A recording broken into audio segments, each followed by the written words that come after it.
They said humanity was too soft for the outer rim, too dependent on technology, too weak without their machines, too foolish to survive where evolution had spent millions of years perfecting the art of killing. The Galactic Council had written off Kepler 442b as a death world, a planet where even their most advanced military units lasted mere hours before being torn apart by creatures that had turned predation into a science. But humanity didn't listen to warnings.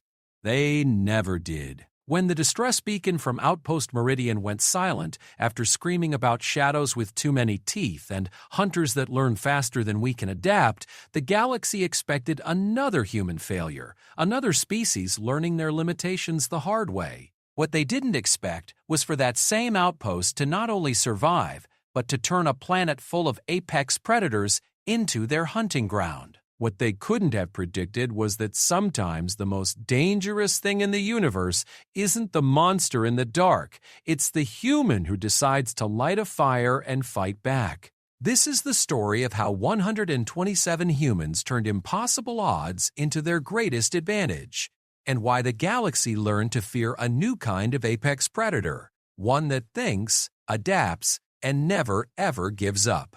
Dr. Sarah Chen pressed her palm against the reinforced viewport and watched the alien sunrise paint Kepler 442b's landscape in shades of copper and gold.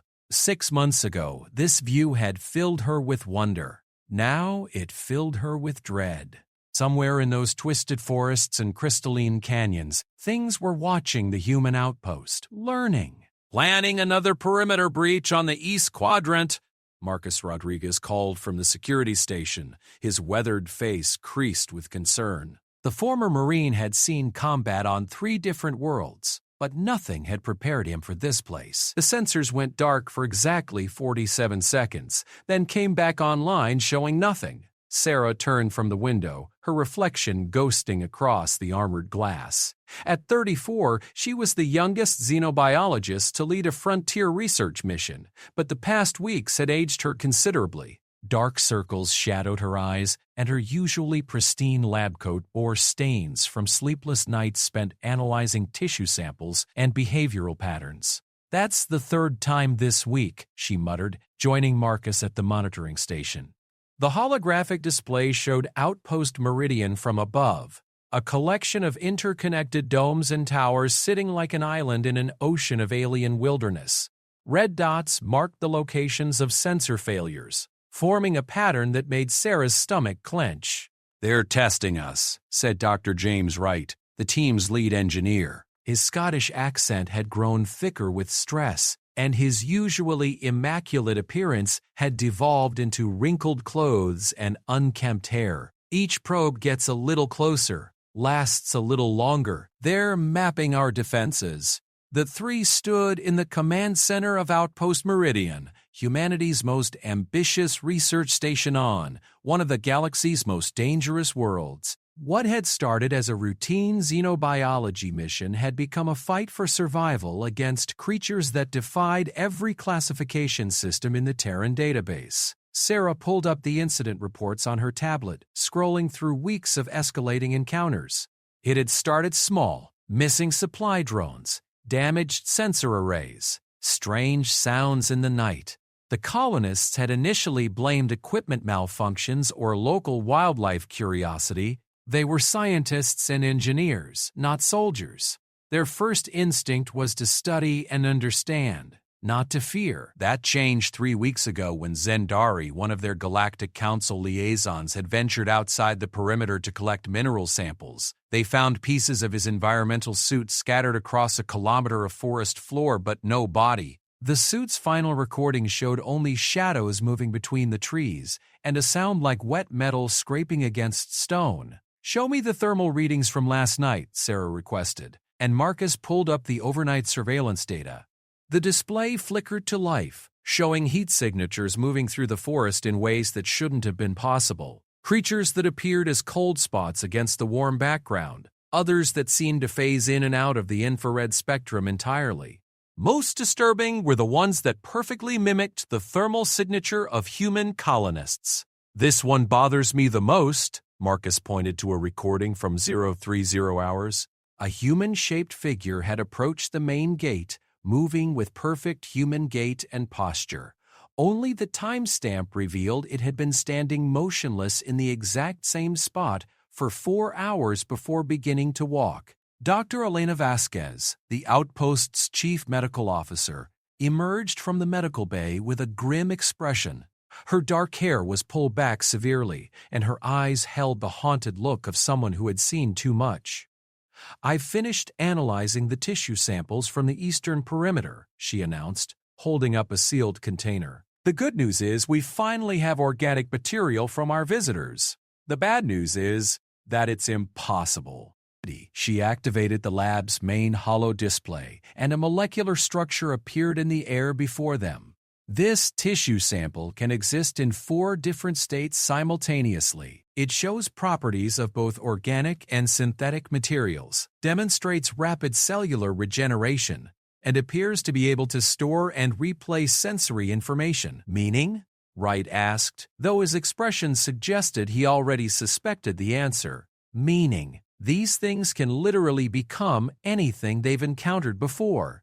They're not just mimics, they're perfect biological recorders and replicators." Elena's voice was steady, but her hands trembled slightly as she manipulated the display. "They've been studying us for weeks, learning everything about how we move, how we think, how we react, and now they can become us." The implications hit the room like a physical weight.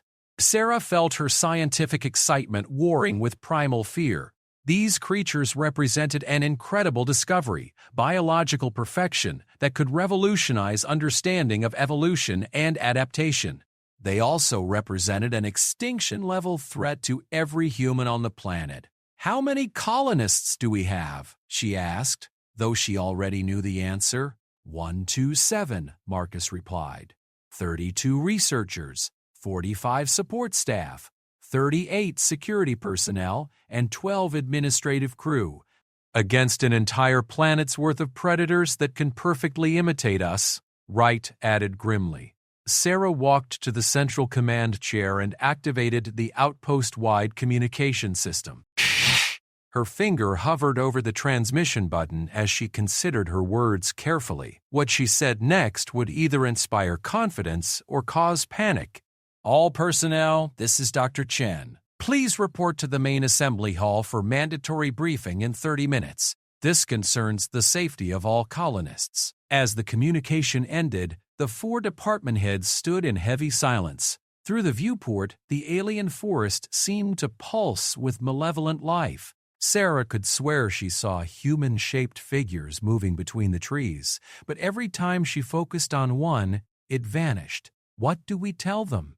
Elena asked quietly. "The truth," Sarah replied, though the word felt inadequate. "That we're facing something unprecedented and that our survival depends on working together in ways we've never had to before." The assembly hall buzzed with nervous energy as the colonists gathered. Sarah surveyed the faces before her: scientists, engineers, security officers, maintenance workers, and administrators. All of them had volunteered for this mission knowing the risks of frontier exploration. None of them had signed up for a war against perfect predators.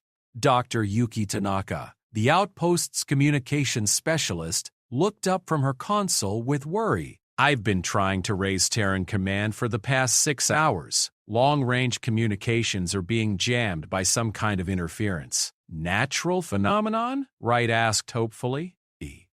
"I wish. The jamming is too precise, too targeted. It's blocking our specific frequency ranges while leaving natural electromagnetic patterns untouched. Something out there understands our technology well enough to disrupt it." Sarah took a deep breath and stepped up to the podium. The conversations gradually died as all eyes turned to her. She could see fear, confusion, and determination in equal measure across the crowd. 3 weeks ago, we lost Zendari to what we initially believed was a wildlife encounter, she began, her voice carrying clearly through the hall's acoustics. Since then, our perimeter has been repeatedly probed by unknown entities. Today, I'm here to tell you what we've learned about our situation. display. She activated the main display showing the molecular analysis Elena had prepared. We are sharing this world with a species of apex predators unlike anything in the galactic databases. They possess the ability to perfectly mimic other life forms, not just in appearance, but in behavior, thermal signature, and even thought patterns. A murmur of concern rippled through the crowd. Sarah continued, "Before fear could take hold, these creatures are intelligent, adaptive, and they've been studying us. However, we have advantages they don't expect. We are human. We are adaptable, creative, and when faced with impossible odds, we do what our species has always done. We find a way to win." Marcus stepped forward. "Effective immediately. We're implementing new security protocols. No one leaves the compound alone. All personnel will be assigned buddy partners who will verify identity using rotating code words. We're establishing clear fields of fire around the perimeter and setting up overlapping sensor networks." Wright activated his own display showing structural modifications to the outpost. "We are reinforcing the outer walls with redundant barriers. Emergency shelters in every section, and I'm retrofitting our mining equipment into defensive weapons. Those industrial plasma cutters can slice through meter-thick rock. They should handle organic tissue just fine." Dr. Vasquez presented her medical findings. "I'm developing biological markers that can distinguish human tissue from mimicked tissue. It's not perfect yet, but it's a start. I'm also working on ways to identify the creature's weaknesses through their cellular structure." Acid gently. Rusted tended to turn politics, seeing the fear gradually being replaced by determination. "I won't lie to you, our situation is dangerous, but we have something these predators don't understand. We have each other. We have science, engineering, and the human capacity to adapt and overcome." A voice called out from the crowd. "What about evacuation? Can we call for rescue?" "Communications are being jammed," Sarah replied honestly. "We are on our own until the next scheduled supply ship arrives in 4 months. But that gives us something these creatures haven't planned for. Time to turn their own tactics against them." She clicked to the final slide of her presentation, showing a schematic Wright had been working on. "We're not just going to survive on this planet. We're going to claim it. These predators think they're hunting us, but they've made one crucial mistake. They've given humans a reason to be clever, and there's nothing more dangerous in the universe than a human with a plan." The crowd stirred, and Sarah could see the shift in their expressions. Scientists were already thinking about research applications. Engineers were calculating structural modifications. Security personnel were planning tactical responses. The fear was still there, but it was being channeled into something productive. "Department heads will brief you on specific protocols over the next 2 hours," Sarah announced. "But remember this. Every species in the galaxy thinks they know what humans are capable of. They think we're soft, dependent on technology, weak without our machines. Let's show them what happens when humans have something worth fighting for." As the colonists dispersed to their various briefings, Sarah remained at the podium, watching through the assembly hall's large windows as the alien sun began to set. The forest was already coming alive with nocturnal movements, and she could see the telltale signs of their watchers positioning themselves for another night of observation. But for the first time in weeks, she didn't feel helpless. The creatures out there might be perfect biological machines, but humans had something that couldn't be replicated: the ability to look at impossible odds and decide to beat them anyway. Elena approached the podium as the hall emptied. "Do you really think we can survive this?" Sarah smiled grimly, her eyes still fixed on the darkening forest. "Elena, these things may be perfect predators, but they've never hunted humans before. They're about to learn why we're the only species that actively seeks out dangerous worlds to colonize." "And what makes you so confident?" "Because," Sarah replied, her voice carrying a note of steel that surprised even her, "they're thinking like predators. We're thinking like humans. And humans don't just survive. We take whatever tries to kill us and make it into a tool for our own success." Outside, something howled in the darkness. a sound that seemed to contain echoes of human voices. The hunt was beginning, but Sarah Chen was no longer sure who was the predator and who was the prey. In 4 months, when the supply ship arrived, they would find either an empty outpost or something unprecedented in galactic history, a human colony that had not just survived on a death world, but had thrived.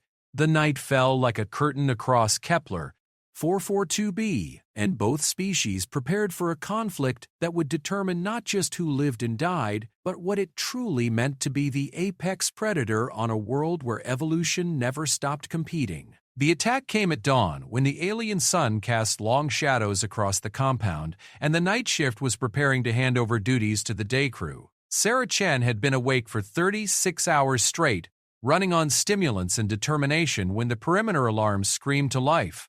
Multiple breaches, sections 7 through 12. Marcus Rodriguez's voice cut through the chaos as red warning lights bathed the command center in crimson. They're coming from all sides. Through the reinforced windows, Sarah could see figures emerging from the forest, perfect replicas of colonists who should have been safely inside the compound.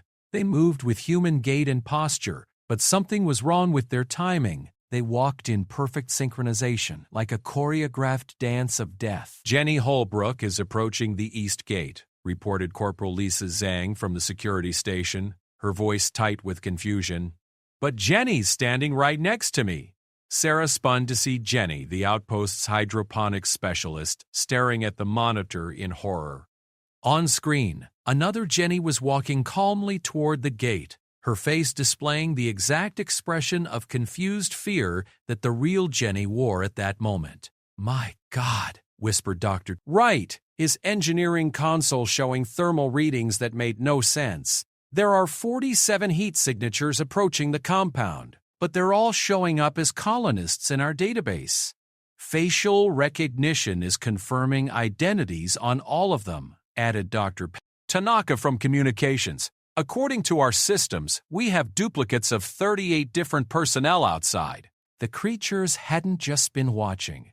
They had been cataloging every single colonist, learning their biometric signatures, their behavioral patterns, their individual characteristics. This wasn't a simple attack. It was a replacement operation. All personnel to defensive positions, Sarah ordered over the intercom.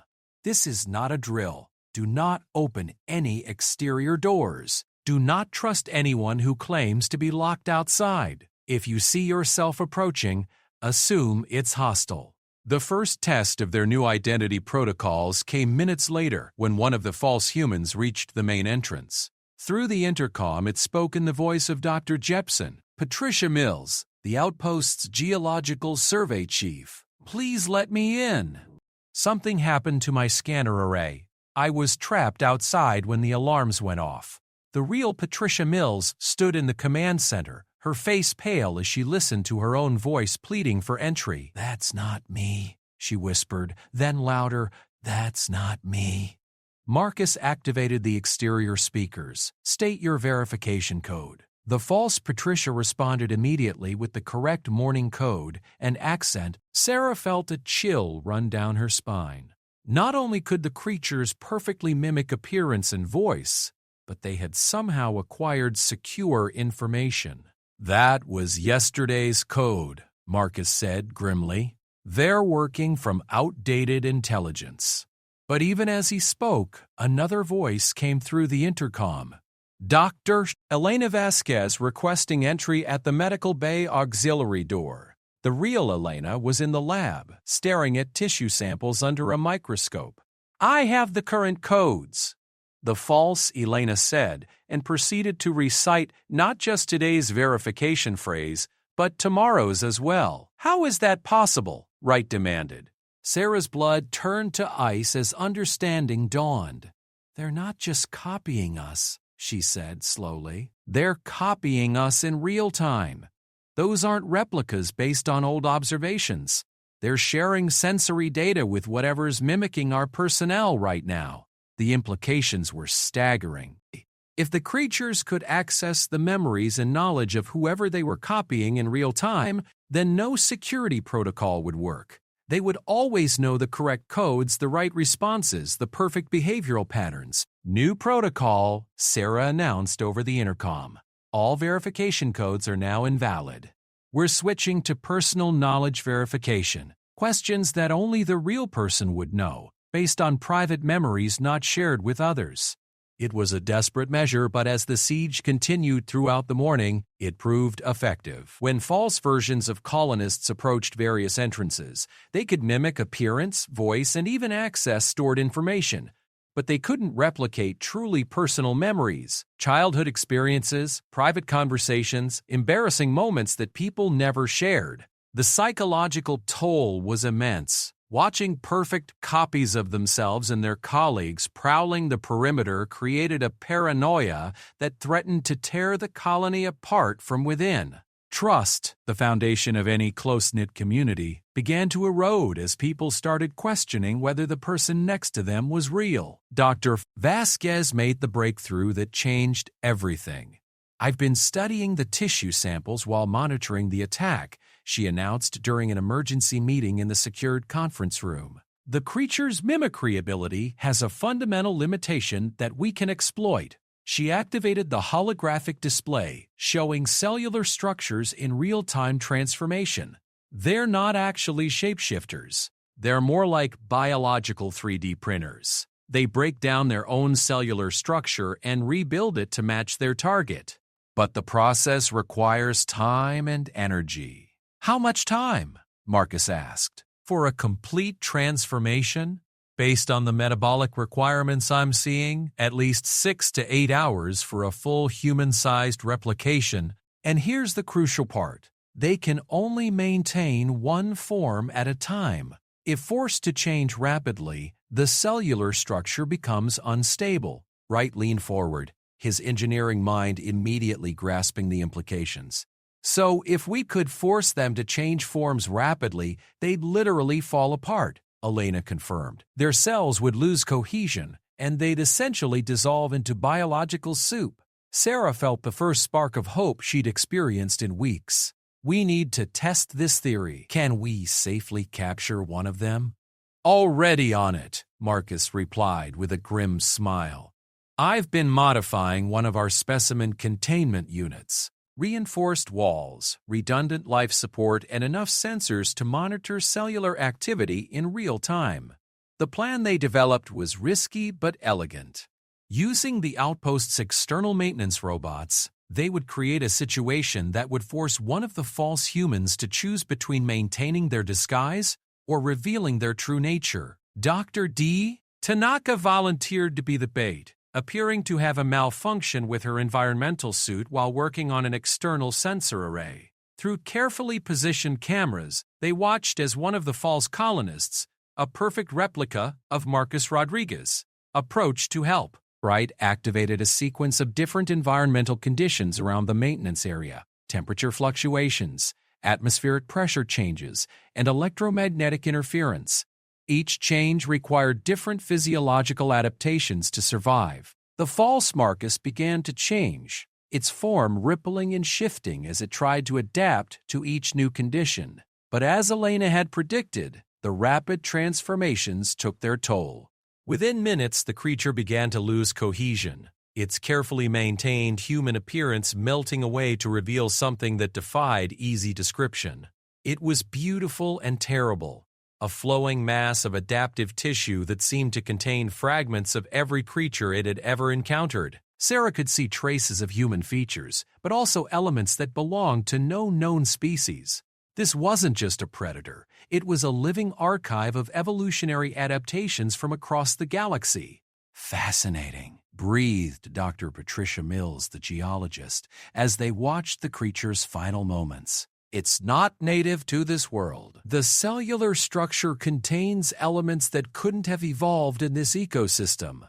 "You're right," Elena added, studying the readings. "Some of these adaptations are from species that don't exist anywhere in the local stellar region. This thing has encountered life forms from dozens of different worlds. The implications were staggering. These weren't just local predators. They were something far more dangerous. They were collectors-gatherers of biological information from across the galaxy. Every species they encountered, every creature they consumed, became part of their adaptive library. How did they get here? Wright wondered aloud. Sarah was studying the creature's final readings when a terrible possibility occurred to her.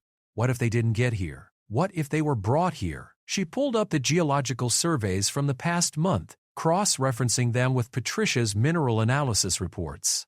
Patricia, show me the mineral composition data from the areas where we first detected anomalous activity.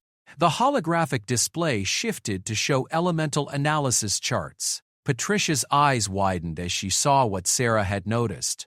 Those aren't natural mineral deposits. Someone's been terraforming sections of this planet. But who would? Wright began, then stopped as understanding dawned. The Galactic Council, Sarah said quietly. They designated this world as a restricted zone 50 years ago. No colonization, no mining rights, no development. They said it was too dangerous for habitation. But what if it wasn't about protecting us from this world? Marcus added, his security training making him think in terms of threats and deceptions. What if it was about protecting something on this world from us? Elena pulled up the biological analysis data again, this time looking for different patterns. If these creatures are collectors of biological information, and they've been here for decades, they've been studying every species the Galactic Council has brought here, Sarah finished. This isn't a death world. It's a testing ground. The revelation changed everything about their situation. They weren't just facing local predators. They were dealing with creatures that had been systematically exposed to and had adapted from dozens of galactic species. Every advantage the other races thought they had over primitive humans had already been cataloged and absorbed by their enemies. But it also revealed a crucial weakness. The creature's strength, their ability to perfectly mimic other species, was also their limitation.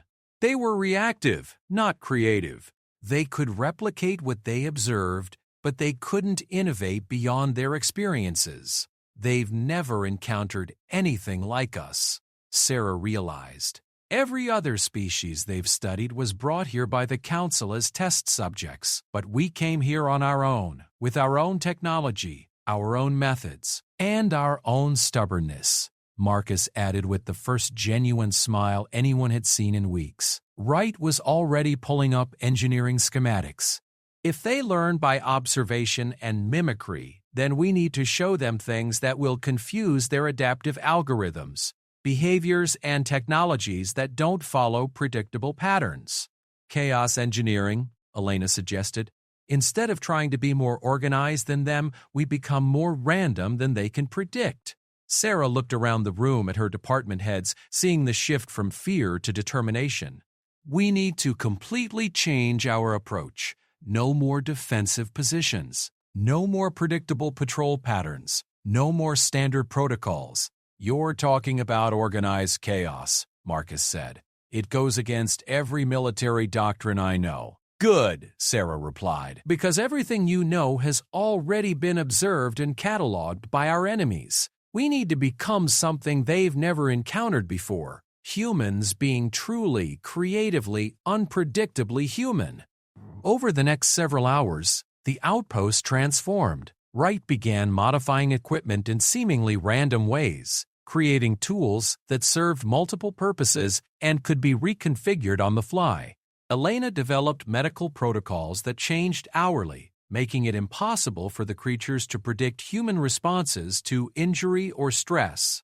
Marcus implemented what he called productive paranoia, security procedures that were intentionally inconsistent, changing not on schedules but based on seemingly random factors like the weather, the time since the last meal, or the number of equipment malfunctions that day. Tanaka revolutionized their communication systems, creating a language protocol that incorporated inside jokes, cultural references, and impromptu wordplay that required genuine human creativity to understand. Most importantly, Sarah instituted what she called adaptive research protocols. Instead of studying their enemies systematically, The science teams would pursue seemingly random research directions based on hunches, curiosity, and creative speculation. The effect on the creatures was immediate and dramatic. The coordinated attacks stopped, replaced by confused probing attempts. The perfect mimicry began to break down as the creatures tried to replicate behaviors that had no logical pattern or predictable outcome. Through their sensors, the colonists could observe their enemies becoming increasingly agitated. Creatures that had once moved with perfect coordination now seemed to argue among themselves, their forms shifting rapidly as they tried to adapt to prey that refused to follow the rules of any previously encountered species. "It's working," Elena reported after analyzing overnight sensor data. "Their cellular cohesion is becoming unstable. The constant adaptation attempts are exhausting their energy reserves." "But we can't keep this up forever," Wright warned. "This level of creative chaos is exhausting for us, too."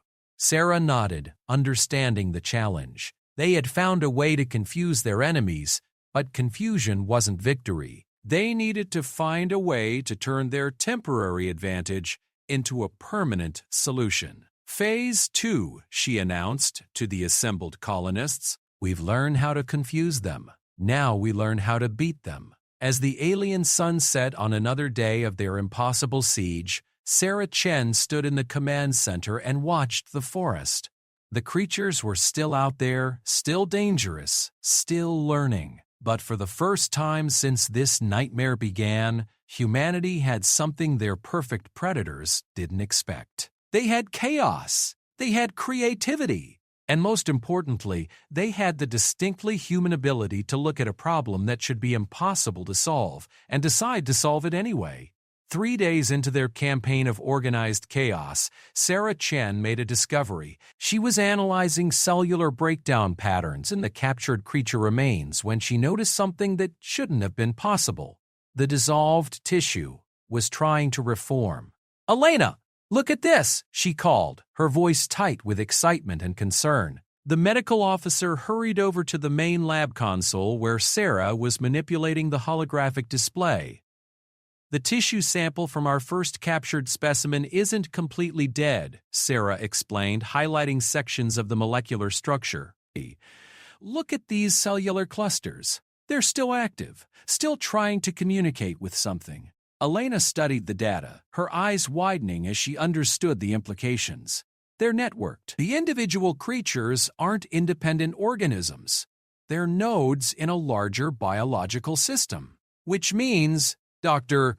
Wright added, entering the lab with Marcus close behind, "that everything they learn gets shared across the entire population. Every adaptation, every failure, every successful mimicry gets transmitted to the collective." Marcus ran a hand through his graying hair. "That's how they knew our security codes before we changed them. They're not just copying us individually, they're building a comprehensive database of human behavior across their entire network." Sarah activated the Outpost's main communication system. "All department heads to the main lab immediately. We've discovered something that changes our entire understanding of what we're facing." Within minutes, the lab was crowded with the colony's leadership. Dr. Tanaka arrived with her portable communication array. Dr. Mills brought geological survey data. And Dr. G17 Vasquez wheeled in additional medical analysis equipment. "Show them the neural pathway mapping," Sarah instructed Elena, who pulled up a 3-dimensional model of the creature's nervous system. "This is unlike anything in our xenobiology databases," Elena explained. "The creature doesn't have a centralized brain. Instead, it has distributed processing nodes throughout its body, each capable of independent thought and decision-making. But here's the crucial part. These nodes can link with similar nodes in other creatures." Wright studied the display with his engineer's eye for systems analysis. "It's like a biological internet. Each creature is both a server and a terminal, capable of sharing and receiving information from the network. But networks can be disrupted," Marcus observed, his military training automatically looking for tactical advantages. "If we can find their communication method, we can jam it, corrupt it, or even feed it false information." Sarah felt a surge of hope. but it was tempered by caution. The question is, what kind of communication system are they using? It's not electromagnetic. We would have detected that. It's not chemical pheromones. The distances are too great. Dr. Tanaka looked up from her analysis equipment. What about quantum entanglement? Some of the more advanced Galactic Council species use quantum communication for instantaneous data transfer across interstellar distances. Biological quantum entanglement? Patricia Mills, the geologist, sounded skeptical. That would require incredibly sophisticated cellular structures. Unless, Elena said slowly, her voice filled with growing excitement, they didn't evolve it naturally. What if someone engineered it into them? Sarah pulled up the mineral composition data Patricia had compiled. You found traces of rare earth elements in areas of highest creature activity. Elements that don't naturally occur in this planetary system. Manufacturing residue, Wright realized. Someone's been using this planet as a biological engineering laboratory. The implications were staggering, but they also provided opportunity. If the creature's communication system was artificially engineered, it might have vulnerabilities that naturally evolved systems wouldn't possess. We need to map their communication networks, Sarah decided. If we can understand how they share information, we can find ways to disrupt or manipulate it.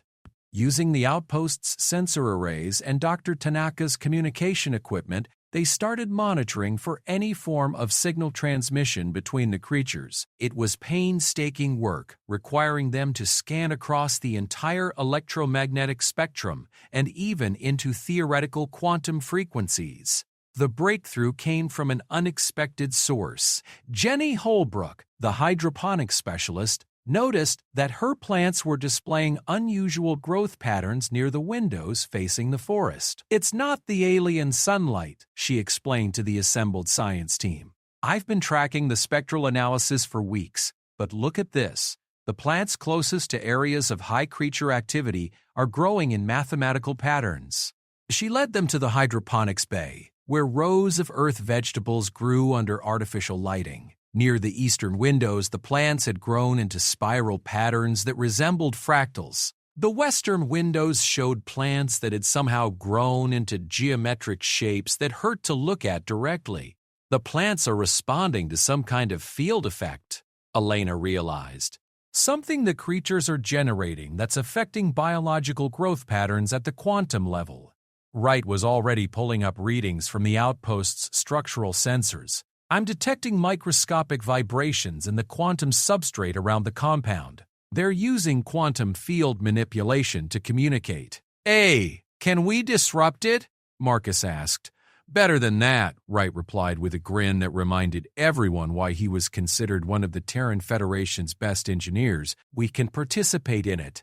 If they're using quantum field manipulation, then our quantum computers should be able to interface with their communication network. The plan they developed was audacious even by human standards. Instead of trying to destroy or avoid the creature's communication network, they would infiltrate it.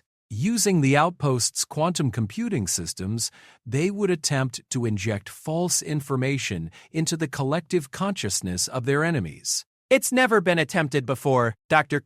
Tanaka warned as she worked to modify their communication array.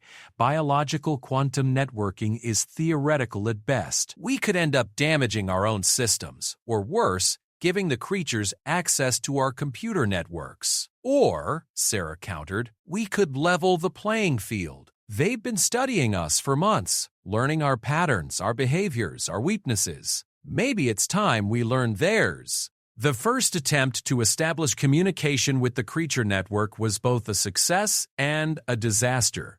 Wright's modified quantum interface successfully connected to the collective consciousness, but the experience nearly overwhelmed Dr. Tanaka, who was monitoring the data flow. It's vast, she gasped, pulling away from the interface headset. There are thousands of individual nodes across the planet, maybe tens of thousands. And they're all connected to something bigger. Bigger how? Sarah asked. I think this network extends off-world. Some of the data patterns I detected were tagged with locations that aren't on this planet. The revelation that their enemies were connected to an interstellar network of similar creatures was sobering, but it also provided crucial intelligence.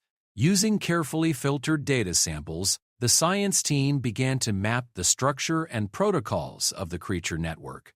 What they discovered was both terrifying and inspiring. The network was indeed vast, spanning multiple star systems and containing biological archives of hundreds of different species. But it was also rigid, hierarchical, and predictable in ways that human networks never were. They share information perfectly, Elena observed after days of analysis. Every node receives identical data, processes it identically, and responds identically.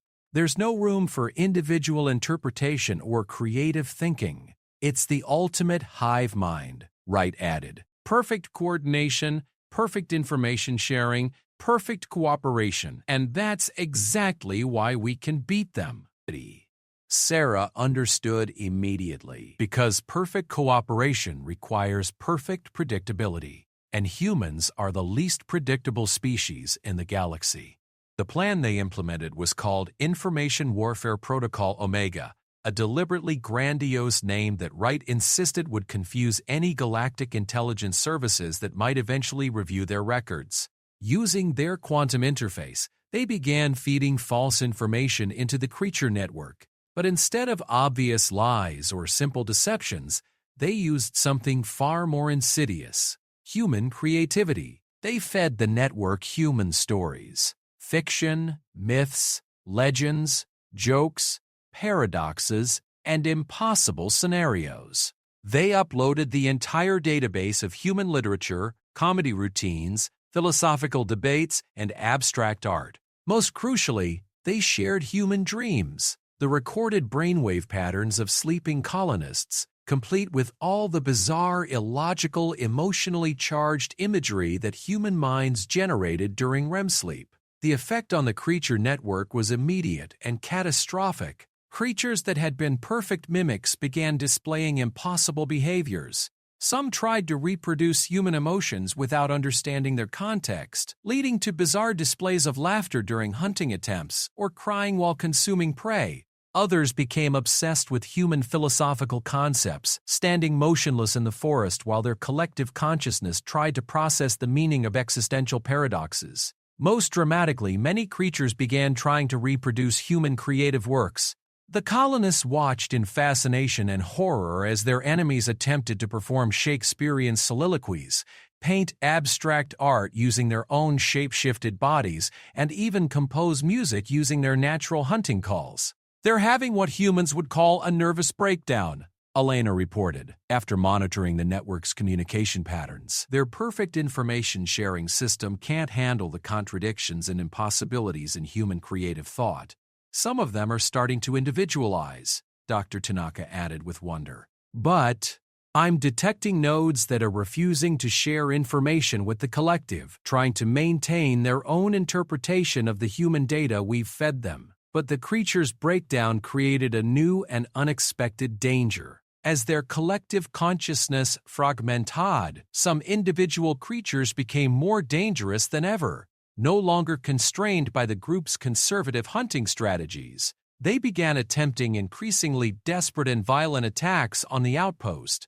"We've broken their coordination," Marcus observed grimly as he tracked increasingly erratic attack patterns on the perimeter. "But some of them are going rogue. They're not sharing information anymore, which means they're not learning from each other's failures. That makes them unpredictable," Sarah realized. "We've turned their greatest strength, perfect coordination, into our advantage, but we've also created the possibility of truly random threats." The solution came from an unexpected source. Dr.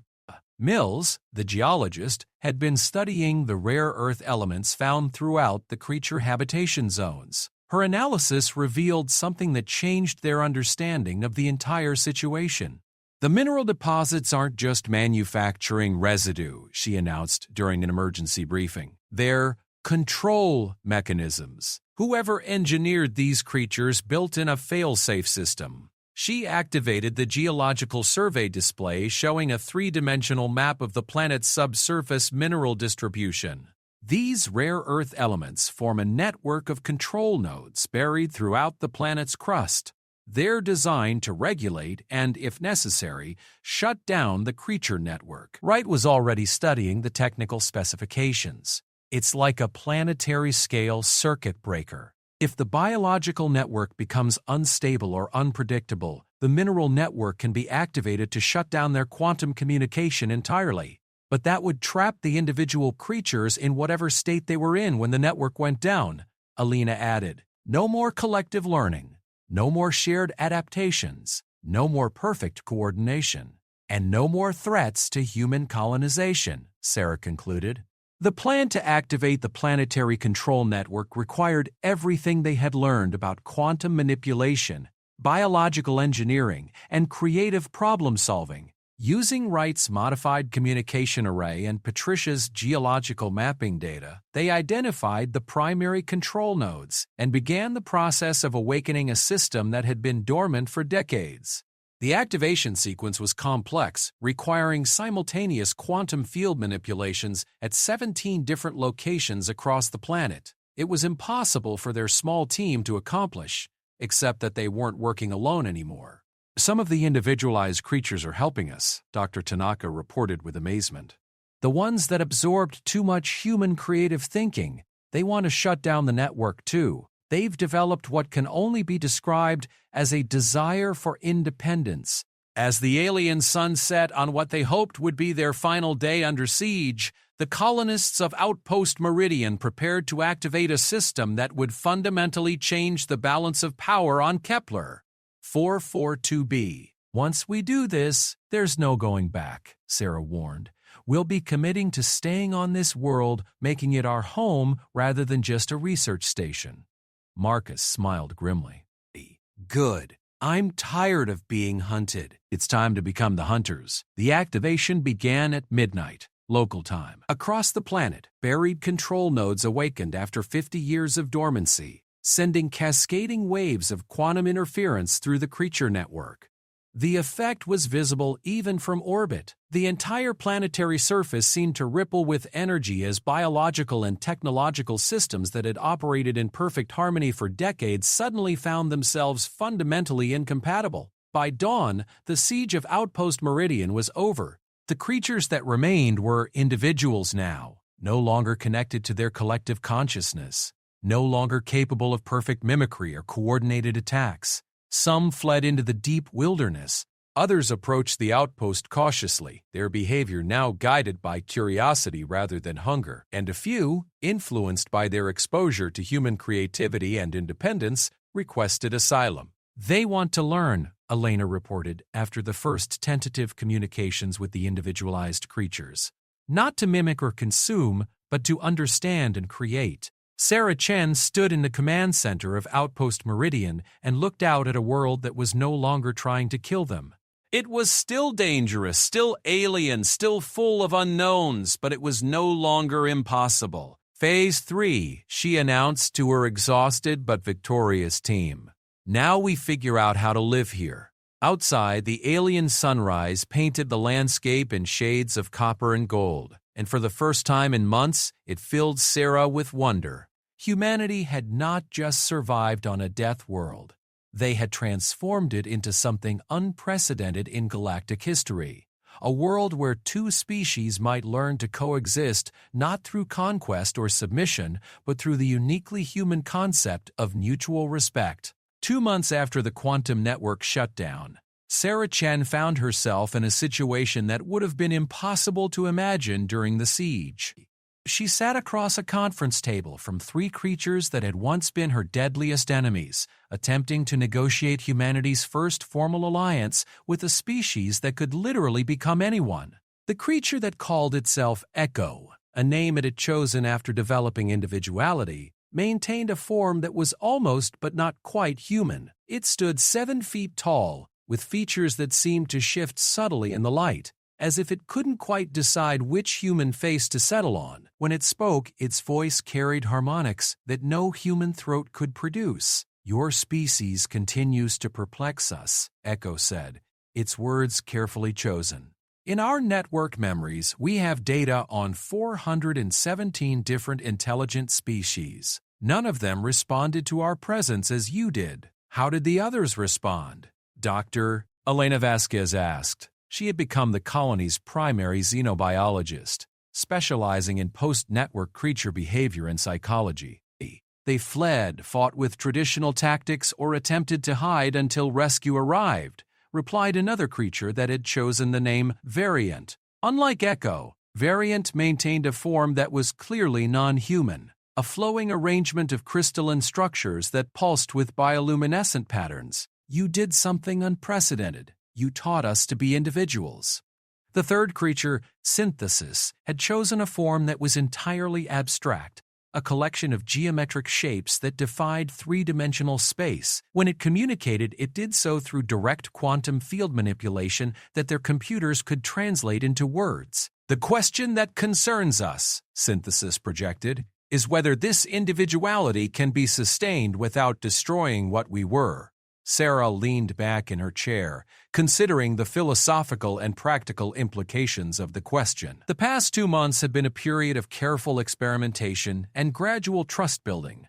The colonists had learned that the individualized creatures retained their shape-shifting abilities and enhanced physical capabilities, but had lost their perfect coordination and shared knowledge base. "What do you want to become?" she asked directly. Echo's form shifted slightly, and for a moment Sarah could see traces of different faces. Colonists it had observed and mimicked during the siege.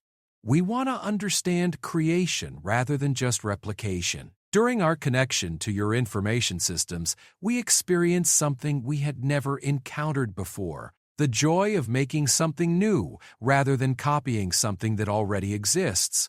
Dr. Wright looked up from his engineering tablet where he had been reviewing the technical specifications for their planned expansion of the Outpost. "You're talking about innovation versus imitation, but creativity requires failure, experimentation, and risk. Are you prepared for that?" "We have already experienced failure," Variant replied, its crystalline form pulsing with what they had learned to recognize as amusement. "Our perfect network failed to predict or counter human behavior.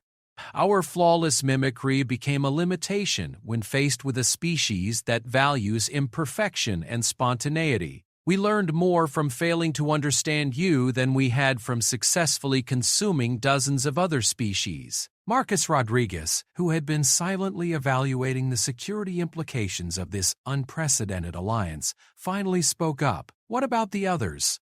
The creatures that didn't individualize? They have reverted to pre-network behavior patterns," Synthesis explained. "Solitary hunters with limited intelligence and no ability to coordinate beyond basic pack dynamics. They are no longer a threat to your colony, but they are also no longer capable of the growth and adaptation that we three represent." And the network itself? Dr. Tanaka asked. "Is there any possibility of it being re-established?" Echo's form became more solid and human-like as it focused on the question. "The network nodes remain, but they are dormant. Reactivation would require the same rare earth elements that your Dr. Mills used to shut down the system. However, we three have no desire to reconnect to the collective consciousness. We have experienced individual thought and find it far more interesting than shared perfection."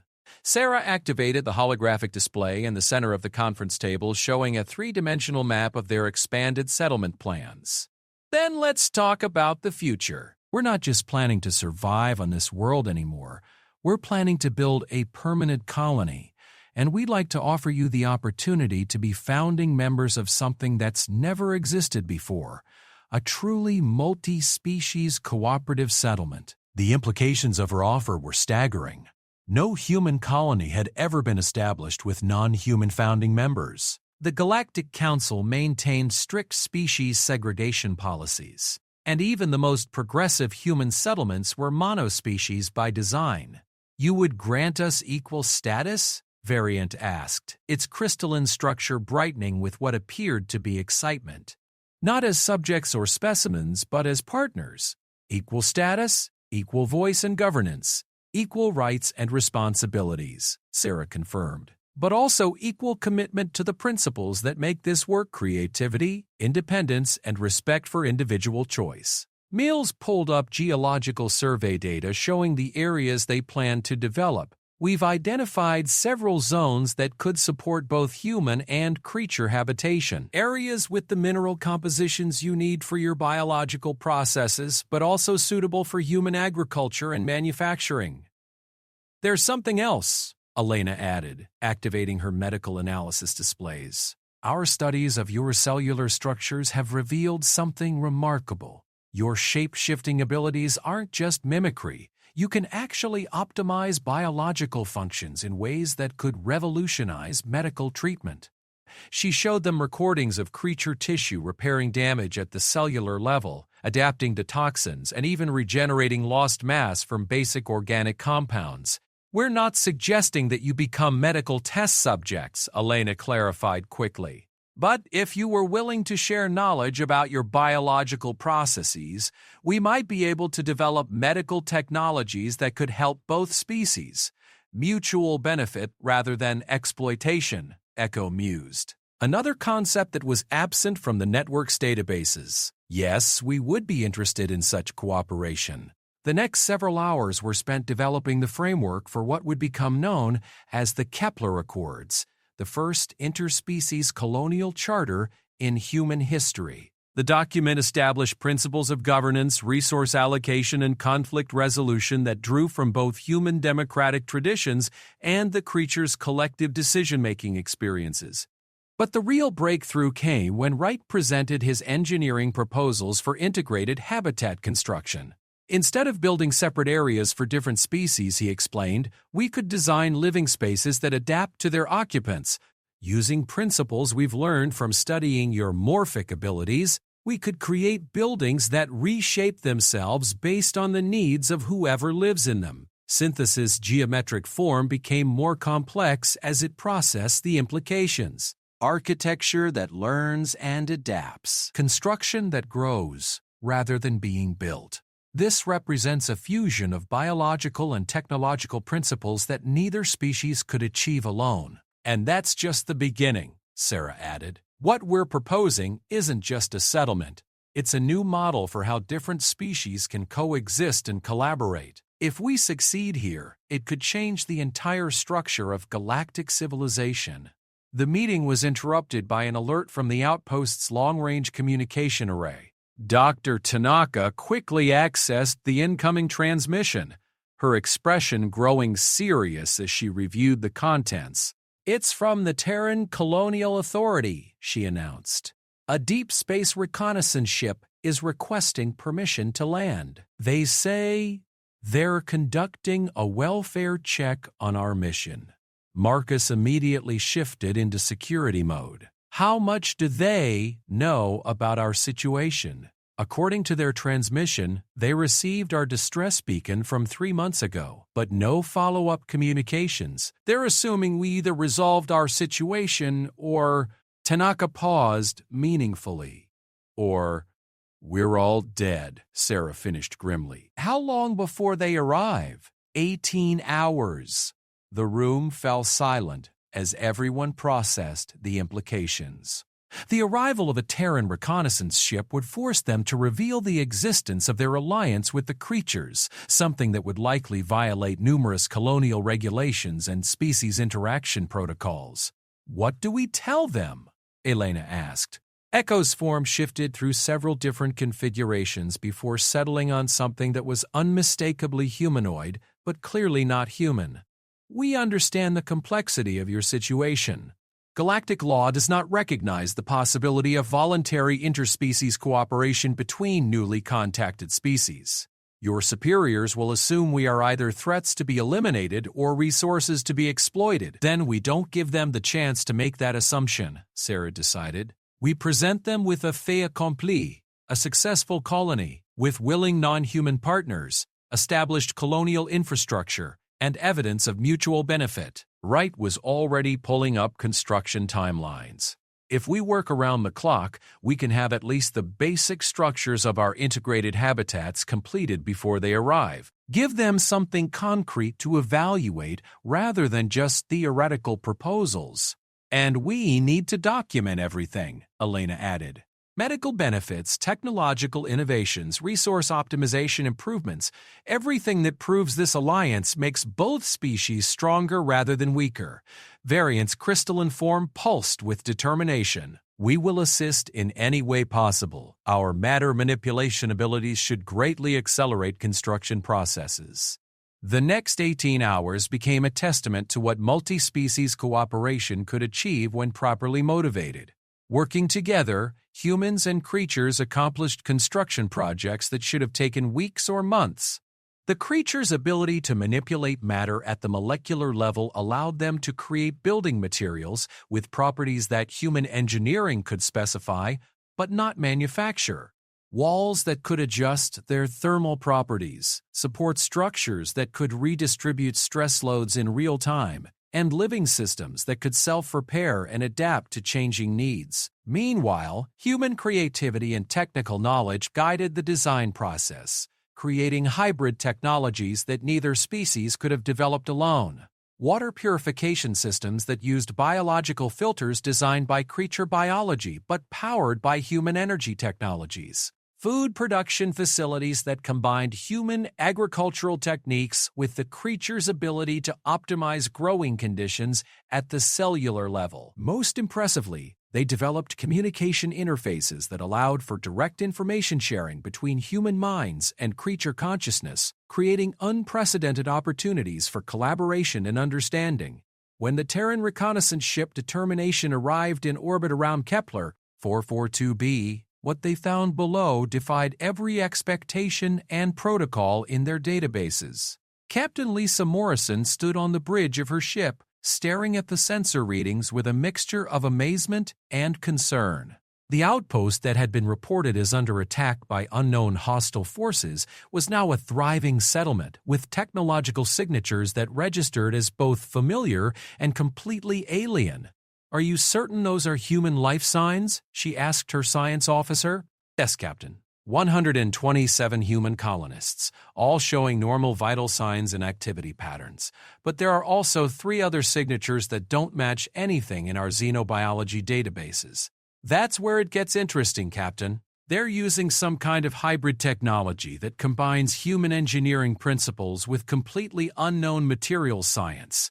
Their energy efficiency ratings are off the charts, and their construction techniques appear to involve some form of programmable matter." Captain Morrison studied the visual feeds from their orbital sensors. The settlement below looked like something from a science fiction utopia, buildings that seemed to grow from the landscape itself, integrated systems that function more like living organisms than constructed facilities, and most remarkably, evidence of cooperation between species that should have been impossible according to every first contact protocol in the book. "Captain," her communications officer reported, "we're receiving a transmission from the colony. Doctor, Sarah Chen is requesting permission to brief us on their situation before we make planetfall." Morrison nodded slowly. Whatever had happened on Kepler 442b in the past few months, it was clear that it had fundamentally changed everything they thought they knew about human colonization capabilities and interspecies contact. "Put her through," Morrison ordered, "and prepare a full diplomatic briefing package. I have a feeling we're about to encounter something that's going to require a complete revision of colonial policy." As Sarah Chen's image appeared on the main screen, backed by views of impossible architecture and accompanied by 3 beings that couldn't exist according to galactic law, Captain Morrison realized she was witnessing either humanity's greatest achievement. The question was, which would it turn out to be? Captain Lisa Morrison had seen first contact protocols implemented on a dozen different worlds, but nothing had prepared her for the situation she encountered when the Determination shuttle touched down on Kepler 442b. The landing pad itself defied explanation. It appeared to be grown rather than constructed, with a surface that adapted its composition and configuration in real time to perfectly accommodate their shuttle's specifications. "Welcome to New Harmony," Sarah Chen said as she approached the shuttle. flanked by her department heads and 3 beings that Morrison's xenobiology training told her shouldn't exist. I'm Dr. Sarah Chen, Colonial Administrator and Science Director. Captain Lisa Morrison, Terran Deep Space Command, Morrison replied, her hand instinctively moving toward her sidearm before she caught herself. The 3 alien beings showed no signs of hostility, but decades of military training were hard to overcome. Echo stepped forward, its form solidifying into something more recognizably humanoid as it approached. Captain Morrison, I am Echo. On behalf of my companion's variant and synthesis, we welcome you to our shared home. Morrison's training had covered hundreds of first contact scenarios, but none of them had involved aliens who spoke perfect Terran standard and claimed to have a shared home with human colonists. Dr. Chen, I need to understand the situation here. Our last communication from your outpost indicated you were under attack by hostile indigenous life forms. That's correct, Sarah replied. Would you like the short version or the complete briefing? Start with the short version, but I suspect I'm going to need the complete briefing before this is over. Sarah gestured toward the settlement that spread out beyond the landing pad.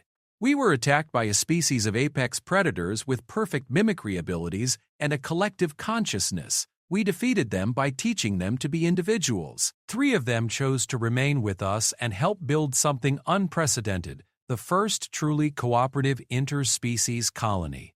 Morrison stared at her for a long moment. Dr. Chen, what you're describing violates approximately 17 different colonial regulations and at least 3 Galactic Council treaties. Yes, Sarah agreed cheerfully. Would you like to see why we think that's a good thing? The tour that followed challenged every assumption Morrison had made about colonial development and interspecies relations. The integrated habitats that Wright had designed were marvels of biotechnological engineering, capable of adapting their internal configurations to suit different species' needs while maintaining structural integrity that surpassed anything in Terran engineering standards. The walls are alive, Morrison's science officer, Lieutenant Commander Janet Parks, observed with wonder as they watched a dwelling shift from human optimal temperature and atmosphere to something more suitable for variants' crystalline biology.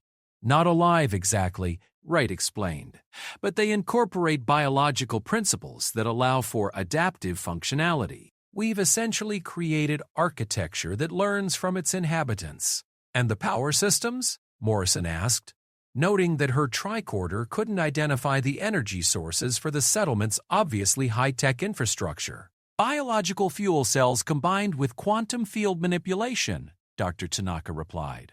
The creature's natural abilities allow them to convert matter directly into energy with 97% efficiency. Our technology provides the regulation and distribution systems. Morrison's security training made her focus on potential threats. What prevents them from using these abilities as weapons against human colonists? Synthesis responded by shifting its geometric form into a perfect replica of a Terran plasma cannon, then immediately transforming into a complex musical instrument that began playing a haunting melody. The same thing that prevents you from using your tools to harm your companions, Captain. Choice, will, the desire to build rather than destroy.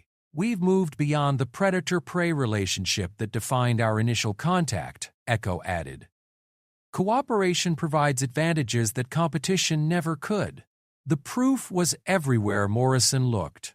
Medical facilities that could adapt treatment protocols in real time based on patient needs, manufacturing centers that could produce custom tools and components on demand using programmable matter, agricultural systems that optimized crop yields by adjusting growing conditions at the cellular level. The efficiency improvements are remarkable, Parks reported quietly to Morrison. They're achieving resource utilization rates that our best projections said would require another century of technological development.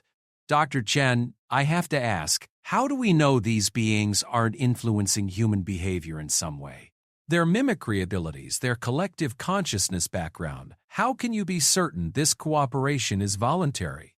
Elena Vasquez stepped forward with a tablet full of medical data. We've been monitoring neurological and psychological baselines for all human colonists since the Alliance began. No signs of external influence, no alterations in decision-making patterns, no evidence of any form of mental manipulation. In fact, she continued, the psychological health indices for the colony have improved significantly since we established cooperation with our new partners.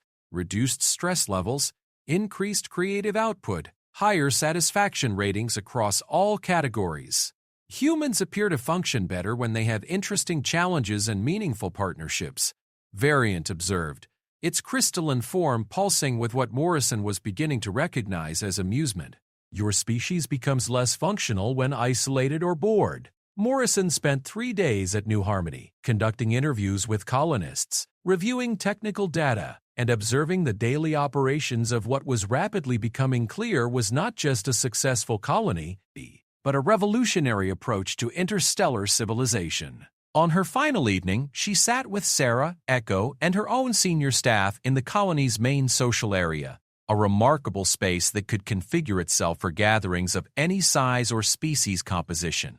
I have to make a report to Terran Colonial Command, Morrison said finally. What you've accomplished here is remarkable, but it also represents a fundamental challenge to how the galaxy manages species interactions. We understand, Sarah replied. We've been expecting this conversation since we made the decision to formalize our alliance. The question is, Morrison continued, what happens when the Galactic Council finds out about this? Interspecies cooperation at this level is unprecedented. There are factions that will see it as either a threat to established order or an opportunity for exploitation. Echo's form became more solid and human-like as it focused on the conversation. Captain, may I share something that might influence your report?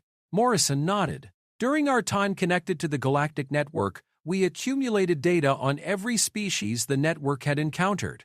That includes detailed information about the political and military structures of the major galactic powers, including the Galactic Council. The implications hit Morrison immediately.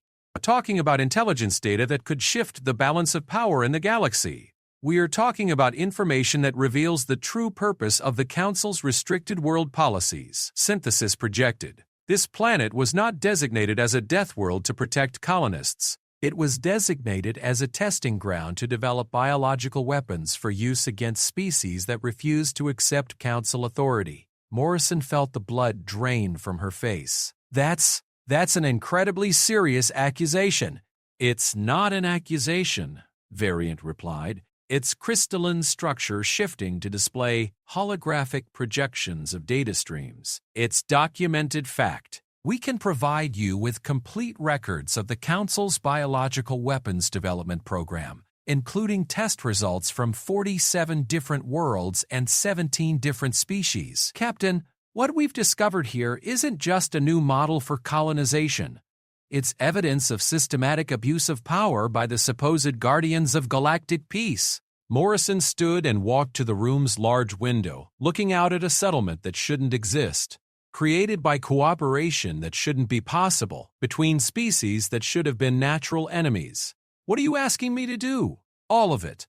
The fact that humans and non-humans can cooperate as equals, the evidence that the Council has been conducting illegal weapons testing, the proof that restricted worlds aren't restricted to protect us, but to hide activities that would horrify the species they claim to represent. And if Terran Command decides that what you've accomplished here is too dangerous to allow, Echo's form shifted to display subtle elements of Morrison's own appearance, not mimicry, but a form of nonverbal communication that conveyed understanding. Will you support a system that requires ignorance and separation to maintain power? Or will you support the possibility of a galaxy where different species can work together to solve problems that none of them could handle alone? Morrison was quiet for a long time, processing the implications of everything she had learned. Dr. Chen, I'm going to recommend that Terran Command officially recognize New Harmony as a fully autonomous colonial settlement with the right to determine its own membership and governance policies. And the intelligence about the Council? That's going to require a much more complex approach. If what you've told me is true, we're talking about evidence that could destabilize galactic government. That kind of information has to be handled very carefully. Over the following weeks, as Captain Morrison prepared her reports and Dr. Chen continued developing New Harmony's unique civilization, word of the unprecedented colony began to spread through unofficial channels across the galaxy. The first indication that their experiment was having broader impact came when delegations from 3 different species requested permission to establish similar cooperative settlements. The second indication came when the Galactic Council issued an emergency decree declaring all cooperative interspecies colonies to be in violation of public safety regulations. "They're scared," Sarah observed during a colony council meeting that included human department heads and their 3 creature partners. "What we've proven here threatens the entire foundation of their power structure. The question," Echo added, "is whether fear will lead them to try to destroy what we've built or whether it will force them to evolve." The answer came 6 months later, when a joint human-alien fleet arrived in orbit around Kepler 442b, not to attack or to evacuate, but to formally request permission to establish a galactic embassy on the planet's surface. "It seems," Captain Morrison told Sarah via long-range communication, "that New Harmony has become the unofficial capital of a movement we didn't even know was starting. There are cooperative colonies being established on 17 different worlds, all using your model as a template. And the Council still trying to figure out how to respond to something that was never supposed to be possible. But the fact that they're talking about embassies instead of orbital bombardments suggests that your experiment is working." Sarah looked out the window of her office at the thriving settlement below, humans and creatures working together on projects that neither species could accomplish alone. Architecture that grew and adapted, technology that learned and evolved, children, human children, playing games with beings who could become anything they imagined. "Captain Morrison," she said finally, "I think we're going to need a bigger landing pad." In the years that followed, New Harmony became the model for what galactic civilization could become when species chose cooperation over competition, creativity over conformity, and growth over control. The creatures who had once been perfect predators became perfect partners, and humanity proved once again that the most dangerous thing in the universe wasn't superior technology or perfect adaptation, it was the willingness to imagine that impossible things might just be possible after all. The galaxy would never be the same. And Sarah Chen, standing in the command center where she had once planned desperate survival strategies, smiled as she watched her impossible dream become the foundation for a new era of interstellar civilization. The apex predators had learned to hunt, but humanity had taught them something better. They had learned to dream.